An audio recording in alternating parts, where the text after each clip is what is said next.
परम सत्कारयोग गुरु प्यारी साध संगत जी, राधा स्वामी जी।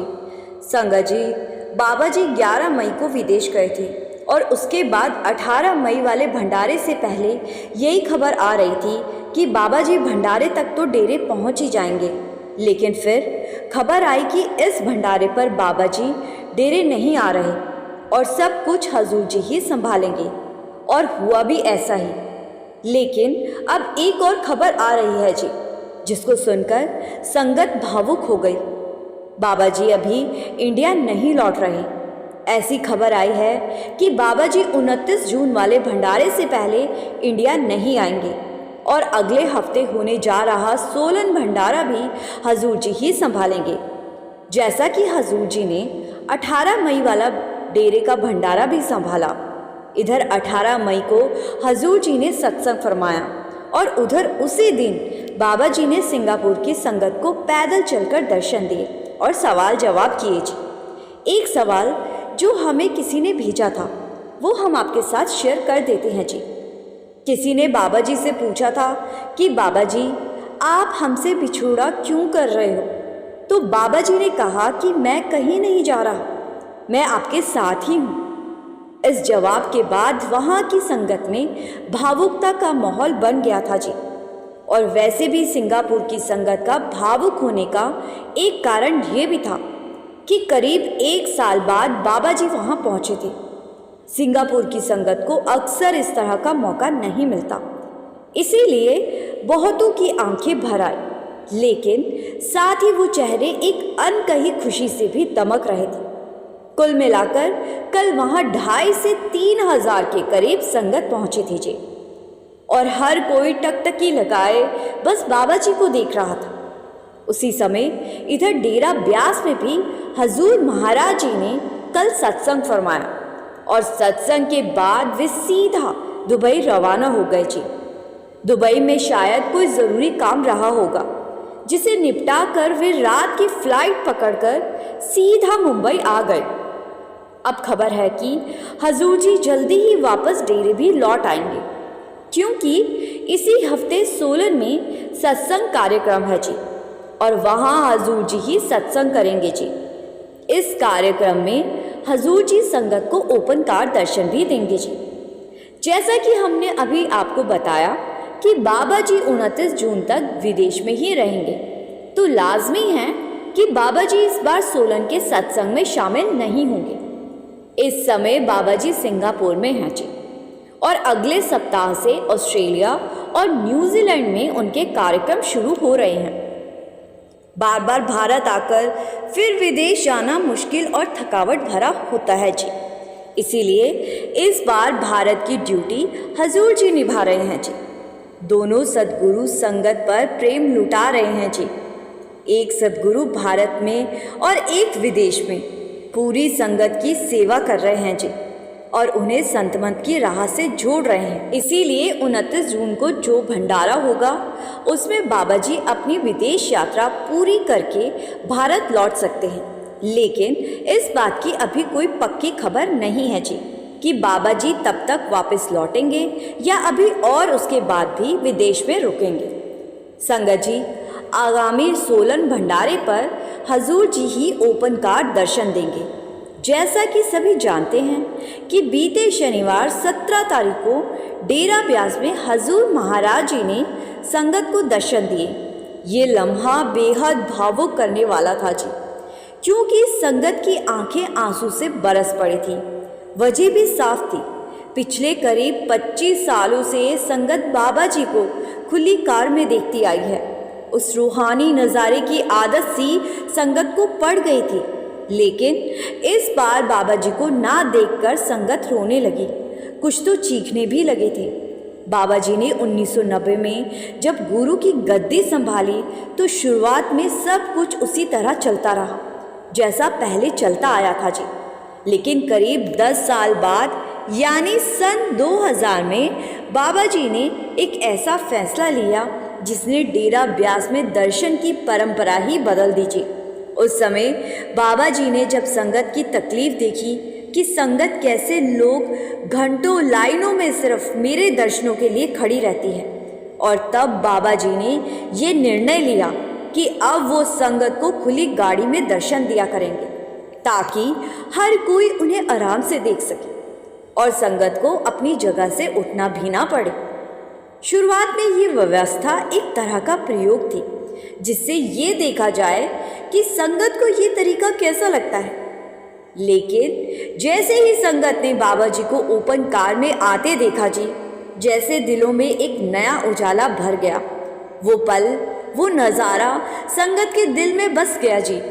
फिर चाहे समय बदला, गाड़ियाँ बदली, तकनीक बदली, लेकिन सद्गुरु वही रहे, उनका प्रेम वही रहा, उनका तरीका वही अपनापन लिए हुए चलता रहा। और फिर जब बीते शनिवार को संगत ने देखा कि इस बार बाबा जी ओपन कार में नहीं हैं, तो संगत की भावनाएं काबू में नहीं रही जी। संगत फूट फूट कर रोने लगी जी। संगत जी, हम सब साधारण लोग हैं जी और अक्सर गुरु के जिस्म से जुड़ जाते हैं जी, जबकि गुरु हमेशा यही समझाते आए हैं कि उनका असली स्वरूप आत्मिक है, ना कि शरीर तक सीमित है। गुरु बार बार कहते हैं कि शरीर तो एक दिन मिट्टी में मिल जाएगा, लेकिन अगर हमने उनके बताए रास्ते को पकड़ लिया, अगर उनके शब्दों पर अमल करना शुरू कर दिया, तब असल में हम रूहानी यात्रा पर निकल चुके होंगे। संगत जी, गुरु की रूहानियत का एक अद्भुत किस्सा आपको सुनाती हूँ जी।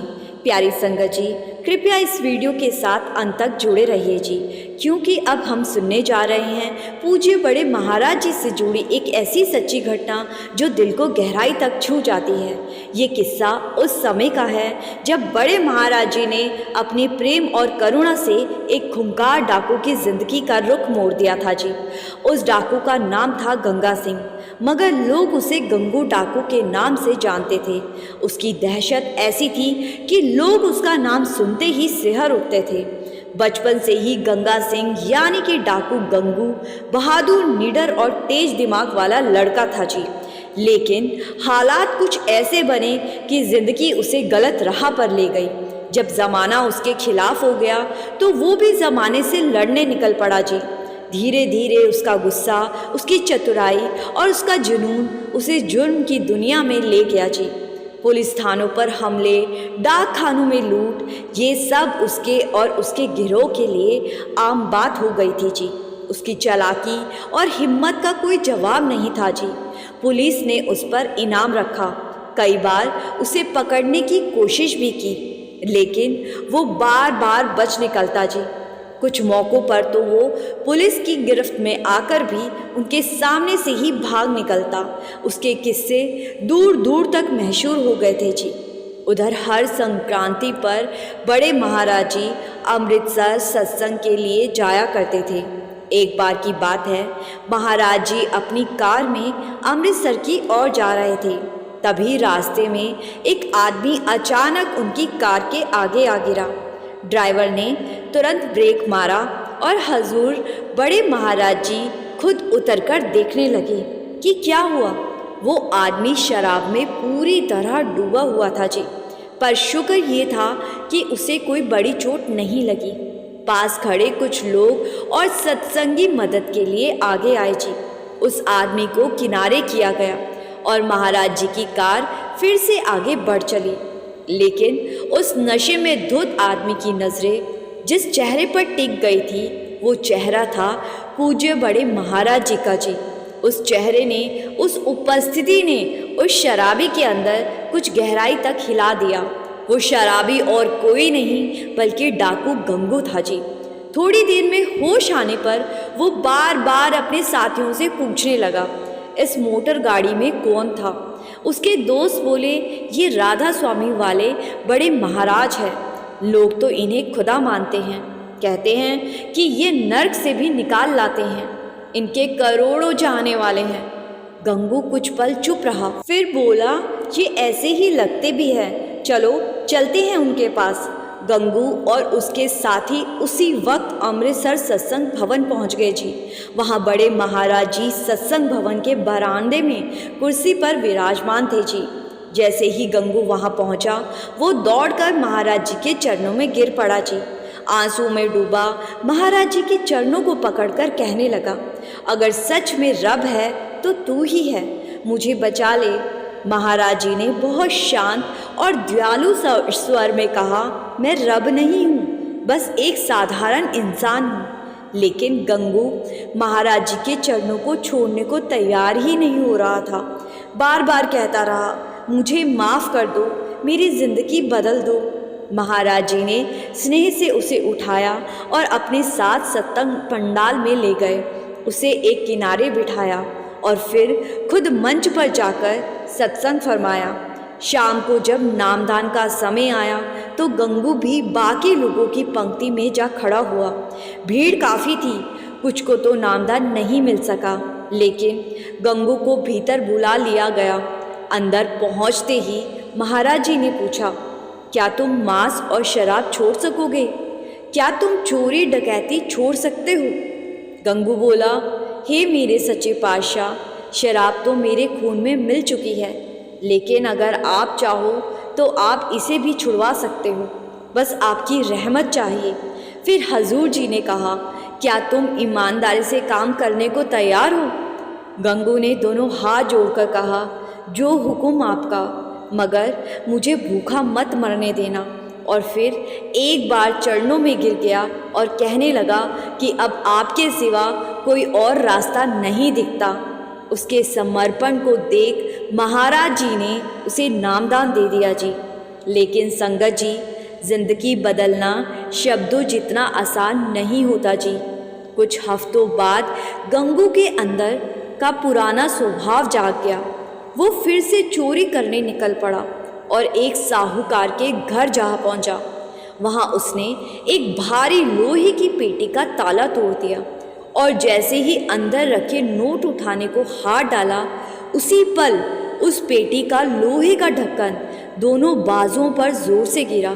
उसके हाथ बुरी तरह फंस गए और ऐसे फंसे कि निकलना मुमकिन नहीं रहा। गंगू ने पूरी ताकत से कोशिश की, खुद को छुड़वाने की, बहुत कोशिश की, लेकिन जब कुछ ना बन पड़ा तो वो थक कर ही वहीं बैठ गया। और तभी उसने महसूस किया कि महाराज जी उसके सामने खड़े हैं। हजूर जी ने धीरे धीरे उसका हाथ छुड़ाया और प्यार से कहा, तुमने वादा किया था कि दोबारा चोरी नहीं करोगे। गंगू की आंखों में पश्चाताप था, वो बार बार माफ़ी मांग रहा था।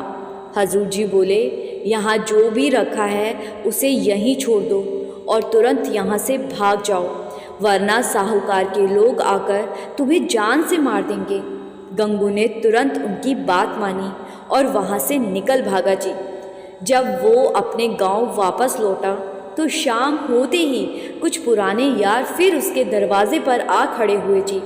वही पुराना अंदाज, वही पुरानी जिद, चलो गंगू आज भी एक महफिल जमाई जाए।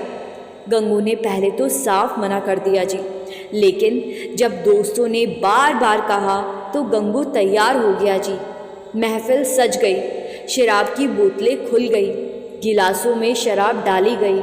गंगू ने भी एक गिलास उठाया और जैसे ही उसे होठों तक ले जाने ही वाला था, तभी एक दृश्य ऐसा उभरा जिसने उसके रोंगटे खड़े कर दिए जी। उसके सामने खड़े थे सद्गुरु महाराज जी। उनकी आंखों में कोई क्रोध नहीं था, बल्कि महाराज जी ने प्रेम से कहा कि गंगू, वादा याद है ना? बस वो एक वाक्य और जैसे उसके सीने पर कोई पहाड़ गिर गया हो। गंगू हड़बड़ा कर उठा और पूरा गिलास ज़मीन पर दे मारा। कमरे में गूंजता शोर अचानक सन्नाटे में बदल गया जी। फिर गंगू ने गहरी सांस ली और अपने साथियों की ओर देखा। दोस्तों, हमने ज़िंदगी भर साथ में पाप किए, चोरी की, डकैती डाली, लोगों का चैन छीना, लेकिन अब मेरे जीवन में एक ऐसा इंसान आया है जो दिखने में इंसान जैसा ही है, लेकिन असल में वो रब है और उसने मेरी आत्मा को छू लिया है। उसकी एक नज़र ने मेरी ज़िंदगी की दिशा बदल दी है। अब से ये बुरे कामों का अड्डा ख़त्म। अब मैं गुनाह नहीं करूँगा, शराब को हाथ भी नहीं लगाऊँगा। अब मैं उस रास्ते पर नहीं चलूँगा जहाँ मेरा मन सच में सुकून पाता है मैं उसी रास्ते पर चलूँगा। गंगू ने अपने साथियों को भी सलाह दी, तुम सब भी चाहो तो ये नर्क छोड़ सकते हो, किसी और शहर जाकर मेहनत की रोज़ी कमाओ, और हाँ, एक बार ब्यास ज़रूर जाना, मेरे सद्गुरु के दर्शन करना। इसके बाद गंगू धीरे धीरे सबकी नज़रों से ओझल होता गया। गंगू जंगलों के अंदर अकेला रहने लगा और कभी कभी चुपचाप डेरा चला जाता जी। सद्गुरु के दर्शन करता, सत्संग सुनता और फिर लौट आता। फिर आया साल 1948, वो साल जब पूज्य बड़े महाराज जी ने चोला छोड़ दिया जी। गंगू को ऐसा लगा जैसे उसका सब कुछ छिन गया हो।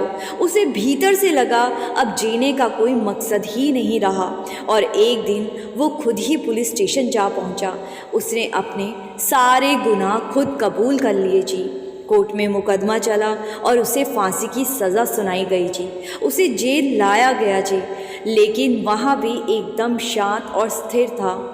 हर रोज़ भजन करता, आंखें बंद करता और अपने सद्गुरु की याद में खो जाता जी। फांसी से कुछ दिन पहले जेल का इंस्पेक्टर जनरल निरीक्षण के लिए आया। गंगू को देखकर उसने जेलर को सलाह दी कि ये कैदी बहुत चालाक है, पहले भी कई बार जेल से भाग चुका है, इस पर खास निगरानी रखनी होगी। इंस्पेक्टर के जाते ही गंगू ने जेलर को बुलाया और मुस्कुरा कर कहा, साहब सही कहते हैं आप लोग, मैं इस बार भी भागने की पूरी तैयारी कर चुका था। पीछे की खिड़की की सलाखें ढीली कर दी थी, कभी भी भाग सकता था। लेकिन कल रात मेरे सद्गुरु मेरे सपने में आए और उन्होंने कहा कि अब तेरा समय पूरा हो चुका है, अब भागने की कोई ज़रूरत नहीं है। बस उसी पल मैंने मन बना लिया कि अब भागना नहीं है। फिर उसने जेलर की आंखों में देखा और कहा, ये बात मैं आपके अफसर के सामने नहीं कह सका क्योंकि आपकी नौकरी पर बात आ सकती थी, लेकिन आपको बता रहा हूँ क्योंकि अब मुझे इस जीवन से कुछ और नहीं चाहिए। जेलर स्तब्ध रह गया। वो हैरान था, जिस गंगू का नाम सुनकर लोग कांपते थे, आज वो इतना शांत था जैसे कोई साधु हो। फिर कुछ दिन के खबर आई कि गंगू को फांसी दी जाने वाली है। फांसी के दिन में अब सिर्फ 3 दिन बचे थे जी। इन आखिरी 3 दिनों में गंगू ने कोई बात ही नहीं की, कोई फरमाइश ही नहीं रखी, सिर्फ और सिर्फ भजन सिमरन किया जी। डॉक्टर ने उससे उसकी अंतिम जांच की तो डॉक्टर हैरान रह गए। सब कुछ सामान्य था। गंगू की धड़कनें, उसके शरीर की स्थिति और चेहरे पर ना कोई डर ना कोई घबराहट, सब कुछ नॉर्मल था। जबकि जिन कैदियों को फांसी होने वाली हो उनकी सांसें तेज़ हो जाती है, चेहरे पर हड़कंप होता है, लेकिन गंगू मानो किसी तीर्थ पर जा रहा हो। फिर आया वो आखिरी दिन जी। उससे पूछा गया, तुम्हारी कोई अंतिम इच्छा? गंगू ने कहा, बस मेरी एक ही इच्छा है, मेरे शव को डेरा ब्यास ले जाना, वहीं मेरा अंतिम संस्कार करना और मेरी अस्थियों को ब्यास नदी में विसर्जित कर देना। मैजिस्ट्रेट ने फिर पूछा, कोई और इच्छा? गंगू की आंखें नम थी, लेकिन चेहरा एकदम स्थिर और शांत। उसने कहा, मुझे जीवन में अपने पाप धोने का पूरा वक्त नहीं मिला, लेकिन धन्य है मेरा सद्गुरु जिन्होंने मुझ जैसे पापी को भी अपनी कृपा से जोड़ लिया। अब मेरी कोई और इच्छा नहीं है, मुझे यहाँ से विदा कर दो। फिर गंगू पूरी श्रद्धा से सद्गुरु का नाम जपते हुए फांसी के तख्ते की ओर बढ़ा। उसके चेहरे पर एक ऐसी शांति थी जो इन हालातों में किसी के चेहरे पर नहीं हो सकती जी। वो खुद अपने हाथों से फंदा गले में डालता है और जल्लाद से मुस्कुरा कर कहता है, चलो भाई, अब तुम भी अपना काम पूरा कर दो। मैजिस्ट्रेट, डॉक्टर, जेलर सभी के सभी निशब्द रह गए और जाते जाते गंगू की अंतिम बात बस इतनी थी, अगर कभी ज़िंदगी में मौका मिले तो ब्यास ज़रूर जाना, मेरे सद्गुरु के दर्शन ज़रूर करना। संगत जी, सद्गुरु की शक्ति का अंदाज़ा इसी से लगाइए कि जिसने ज़िंदगी लूट पाट खून और पाप में गुजारी, वो भी अंत में परमात्मा के चरणों में समर्पित होकर इस लोक से विदा ले गया जी। संगत जी, सद्गुरु अपनी रूहों को दुनिया के किसी भी कोने से ढूंढकर अपने तक ले आते हैं जी और अपना बना ही लेते हैं जी। एक खूंखार डाकू कैसे सद्गुरु का बन गया, क्योंकि इस डकाऊ की रूह की जिम्मेदारी सद्गुरु पर थी जी। अब इस वीडियो को यहीं विराम देते हैं जी। संगत जी से मेरी बेनती है, कमेंट में राधा स्वामी लिखकर संगत के अपने इस चैनल को सब्सक्राइब कर इस चैनल का एक हिस्सा ज़रूर बने जी। गुरु प्यारी सात संगत जी, राधा स्वामी जी।